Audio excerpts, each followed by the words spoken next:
you doing? This is Coach DeCarlo. Today we want to talk about miracles. You know, often we wonder, what is a miracle? And a miracle tends to be that which is unexplained. 100 years ago, heart surgery, brain surgery, and so many surgeries that we do today would be considered a miracle 100 years ago. So Neville says it this way, that a miracle is the name given by those who have no faith in the works of faith. So what does that mean? When you understand how these principles work, to you it's a everyday occurrence, and so you become to the world without a miracle worker. You understand how these principles work and you utilize these principles. Most of those on the world without, in the world of the 3D, they look at the events and the circumstances and the cause being the without. But you know differently. You know that all cause starts with thinking. And of course, as you think about the process, it makes perfect sense that thinking makes it so.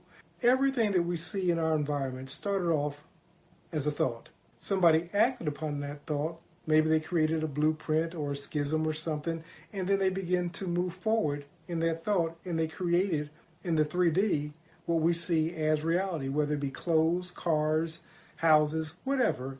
Every one of those started off in somebody's mind. Many of us understand this mentally, but we really don't grasp it at a spiritual level.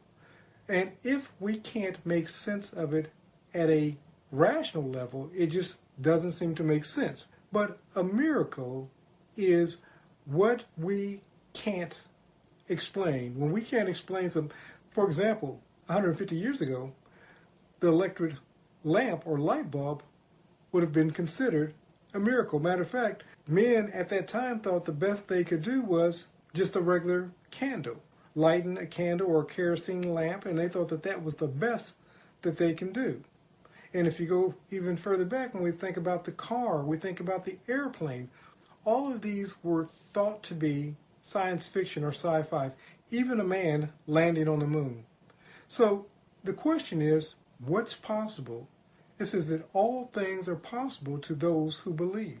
What do you believe possible? Be it unto you according to your faith.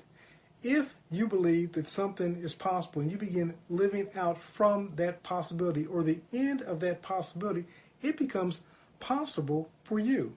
The only difference between you and the person that we consider a millionaire was that the millionaire believed it possible. The only difference between you and maybe that person in that loving relationship is the person in the loving relationship considered it possible.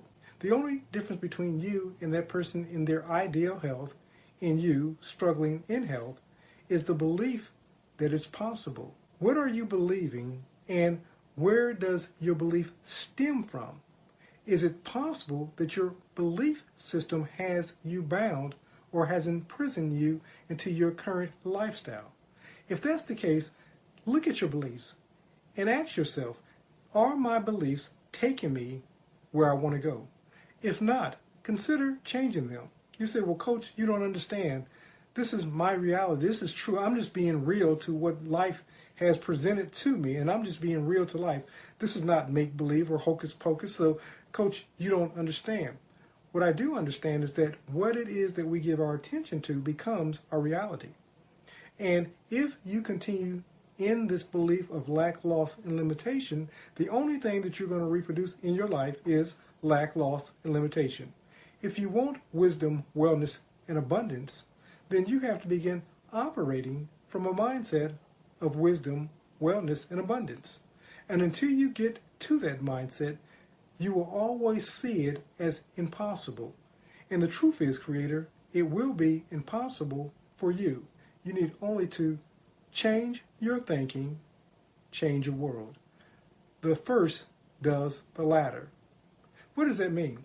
When you begin to change your thinking, automatically your world will begin to conform to your new way of thinking.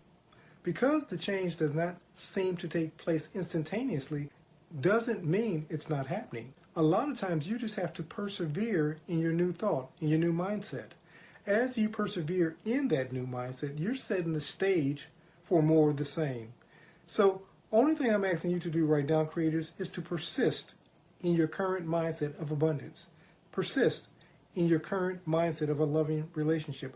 Persist in your current mindset of health and abundance. As you persist in that new mindset, the universe says to you, be it unto you according to your faith. This is Coach DeCarlo saying have a great and abundant day.